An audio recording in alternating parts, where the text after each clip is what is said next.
Hi అండి, అందరూ బాగున్నారా? నేను కూడా బాగున్నానండి. నేను మీ రైతు రజని. ఈరోజు వచ్చేసి మా పొలంలో పొగాకు తోట వేస్తున్నాం అనమాట. అది ఎలా ఏంటి అనేది మీకు నేను చూపిస్తాను.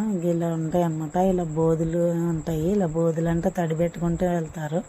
ఆ తడి పెట్టుకుంటూ వెళ్ళిన వాటికి ఇలా ఒక్కొక్క మొక్క ఇలా గుచ్చుకుంటూ వస్తామన్నమాట. ఆ మొక్క ఏంటనేది ఎంత గ్యాప్ ఉండాలి ఏంటనేది మీకు నేను చెప్తున్నా. 2 జానలకి వచ్చేసి ఒక్కొక్క మొక్క వేయాలన్నమాట.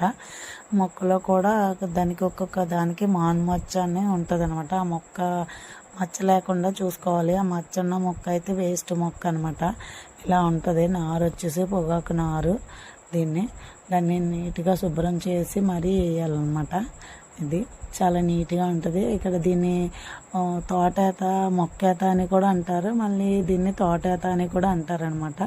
ఇలా తడి పెట్టుకుంటూ వేసుకుంటూ వెళ్ళాలి. దీన్ని పెరిగే కొద్దీ